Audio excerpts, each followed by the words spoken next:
Movie की starting में हमें दिखाया जाता है कि एल डोराडो पुस्तक के लेखक आनंद इंगलानी जो केजीएफ चैप्टर फर्स्ट की स्टोरी सुनाने के बाद अचानक उन्हें रात को हार्ट अटैक आ जाता है, जिससे उन्हें हॉस्पिटल में शिफ्ट कर दिया जाता है। अब केजीएफ चैप्टर 2 की स्टोरी को आगे बढ़ाने का काम उनके बेटे विजेंद्र इंगलानी करते हैं। अब केजीएफ चैप्टर 2 की कहानी 1978 से शुरू होती है, जब केजीएफ में गरुड़ा को रॉकी ने मार दिया होता है। गरुड़ा को मारने के बाद अब रॉकी केजीएफ का किंग बन जाता है और उसे संभालने लगता है। जिन लोगों ने रॉकी को गरुड़ा को मारने भेजा होता है, उन्होंने भी केजीएफ पे राज करने के सपने देखे होते हैं। उन सबको ये लगता है कि गरुड़ा के मरने के बाद अब उसका उत्तराधिकारी विराट ही केजीएफ को संभालेगा और एक दिन वो विराट को मार के खुद केजीएफ संभाल लेंगे। लेकिन उन्हें पता चलता है कि रॉकी ने विराट को भी मार डाला है और अब पूरे केजीएफ को रॉकी संभालता है, वही केजीएफ का किंग है। लेकिन तभी रॉकी एक मीटिंग के दौरान कमल को मार देता है और रीना को जबरदस्ती अपने साथ लेके केजीएफ चला जाता है। रॉकी ने गरुड़ा को तो मार दिया होता है, लेकिन जो केजीएफ की सिक्योरिटी संभालता है वानाराम, उसे छोड़ दिया होता है, क्योंकि उसे पता होता है कि वानाराम केजीएफ की बहुत अच्छी सिक्योरिटी कर सकता है। अब रॉकी वानाराम को कहता है कि तुम अब मेरे लिए काम करो और मेरे लोगों को ट्रेंड करो, और वानाराम इसके लिए रेडी हो जाता है। रॉकी को पता चलता है कि केजीएफ में सिर्फ एक ही खान नहीं बल्कि ऐसी 9 और खाने हैं जिसमें से सोना निकलता है। वो उन सारी खानों को वापस से ओपन कर लेता है और उसमें से काम चलना शुरू हो जाता है। रॉकी का टारगेट होता है कि वो सारा का सारा सोना 2 सालों के अंदर निकालना चाहता होता है। लेकिन तभी सीबीआई को भी केजीएफ के बारे में पता चल जाता है कि कैसे कोई बाहर का आदमी बिना राजनीतिक कनेक्शन के केजीएफ को संभाल रहा है। तभी कुछ नेता लोग चाहते हैं कि रमिका सेन की पार्टी जीत जाए और वो पावर में आ जाए, क्योंकि उन्हें पता होता है कि वही एक इकलौती ऐसी नेता है जो केजीएफ को जड़ से मिटा सकती है। तभी पता चलता है कि गरुड़ा के चाचा जिन्हें मरा हुआ मान लिया गया होता है, वो फिर से सामने आते और केजीएफ के लिए अपना दावा पेश करते हैं। लेकिन तभी अधीरा केजीएफ की एक चेक पोस्ट पे हमला करता है और वहाँ पे सारे लोगों को मार डालता है। रॉकी को केजीएफ से बाहर निकालने के लिए वह लोग अपने ही एक पार्टनर को मार डालते हैं। वह उस पार्टनर को मारते हैं जिसकी बेटी रीना होती है। उन्हें पता होता है कि रीना यह खबर सुन के केजीएफ से बाहर निकलेगी और उसके पीछे पीछे रॉकी भी केजीएफ से बाहर निकलेगा, लेकिन तभी हम रॉकी को वहाँ पर मार सकते हैं। लेकिन रॉकी रीना को तो बचा लेता है, लेकिन अधीरा रॉकी को गोली मार देता है, जिससे रॉकी घायल हो जाता है। लेकिन अधीरा रॉकी को जिंदा छोड़ देता है। वह केजीएफ के लोगों को एक संदेश देना चाहता होता है कि अब रॉकी का राज खत्म हो गया और अधीरा का राज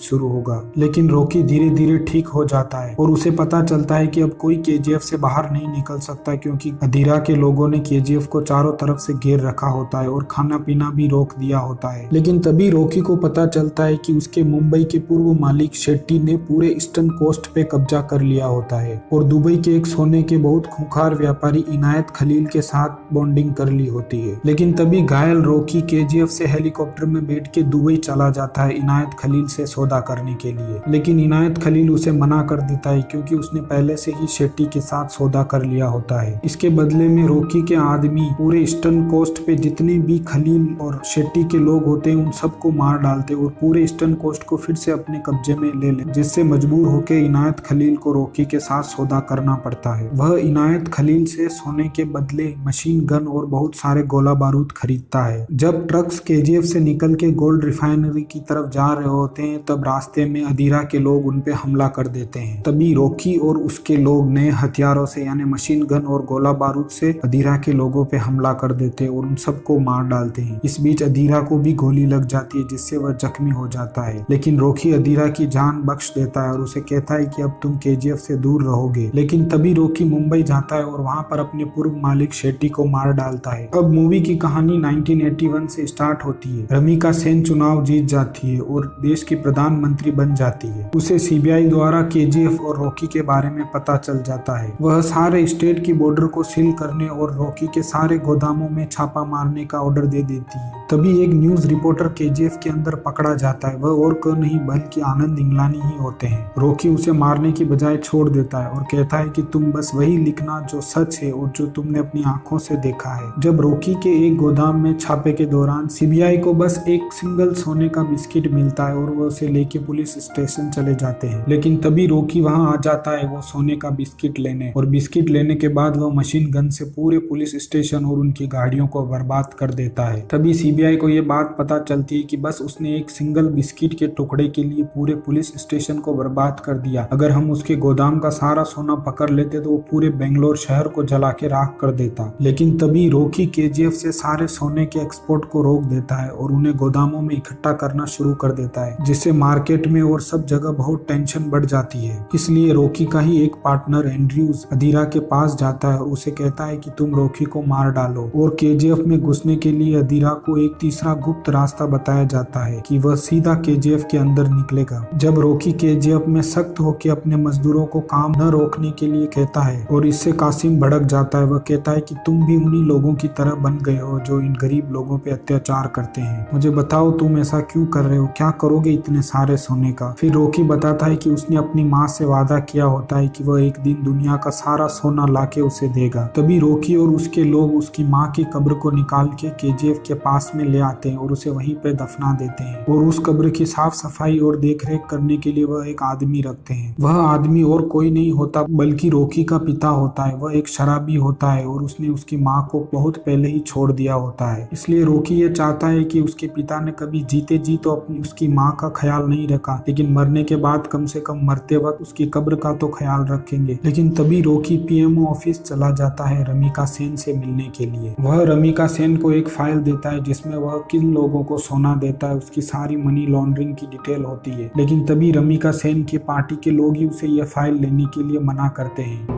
तभी वह कहते हैं कि हमारी पार्टी का सारा फंड रॉकी ही देता है और हमारी पार्टी के लगभग 200 से ज्यादा लोगों को पैसे रॉकी ही देता है। लेकिन तभी रमिका सेन रॉकी को वार्निंग देती है कि मैं तुम्हारी केजीएफ बर्बाद कर दूंगी और उसे तुमसे छीन लूंगी। दूसरी तरफ अदीरा और एंड्रयूज अपने आदमियों के साथ केजीएफ में घुस जाते हैं तीसरे रास्ते से। वह रॉकी के सारे लोगों पे हमला कर देते और धीरे धीरे उन्हें मारने लगते हैं। लेकिन तभी रीना रॉकी को यह बताती है कि वह माँ बनने वाली है। जैसे ही वह यह खबर सुनाती है, दूर से अदीरा उसे गोली मार देता है और वहीं पर रीना की डेथ हो जाती है। तभी रॉकी और अदीरा के लोगों के बीच में फाइट हो जाती है। शुरू में अदीरा रॉकी को घायल कर देता है, लेकिन लास्ट में रॉकी अदीरा पे हावी हो जाता है और वह अदीरा को मार डालता है और वानाराम एंड्रयूज को मार डालता है। तभी रॉकी और उसके लोग देश की संसद पे कब्जा कर लेते हैं और रॉकी देश की संसद में घुस जाता है। वह रमिका सेन के सामने ही गुरु पांडियन को संसद में गोलियों से मार डालता है। गुरु पांडियन रॉकी का ही एक पार्टनर होता है, लेकिन गुरु पांडियन ही वह मास्टरमाइंड है जिसने केजीएफ में सारी मुसीबतें खड़ी की।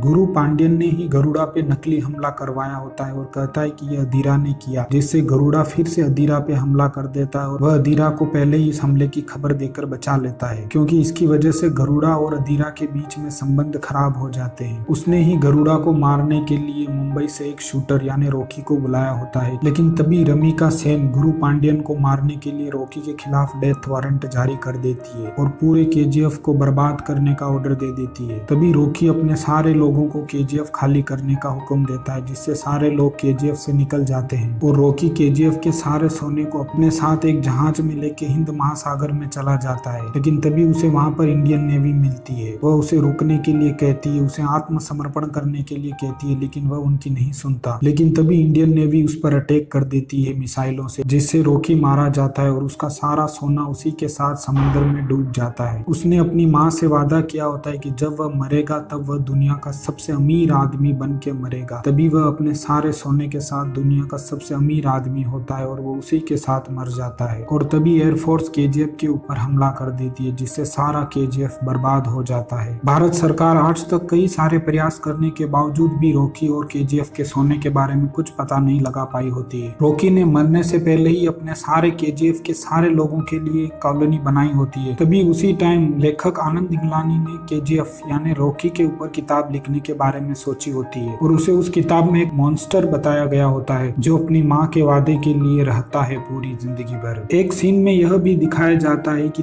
3 महीने पहले रॉकी ने यूएसए और अन्य कई देशों में किए गए अपराधों की एक लिस्ट रमिका सेन को सौंपी होती है और इन सभी अपराधों के लिए रॉकी को इंटरनेशनल भगोड़ा घोषित किया गया था। वह सिर्फ भारतीय वायुसेना से नहीं बल्कि यूएसए और अन्य कई देश की सेनाओं से भाग रहा होता है। और मूवी क्योंकि लास्ट में जो चपड़ासी पूरी केजीएफ की स्टोरी सुन रहा हो उसे लास्ट में केजीएफ चैप्टर 3 के बारे में पता चलता है और इसी के साथ हमारे मूवी की कहानी खत्म हो जाती है।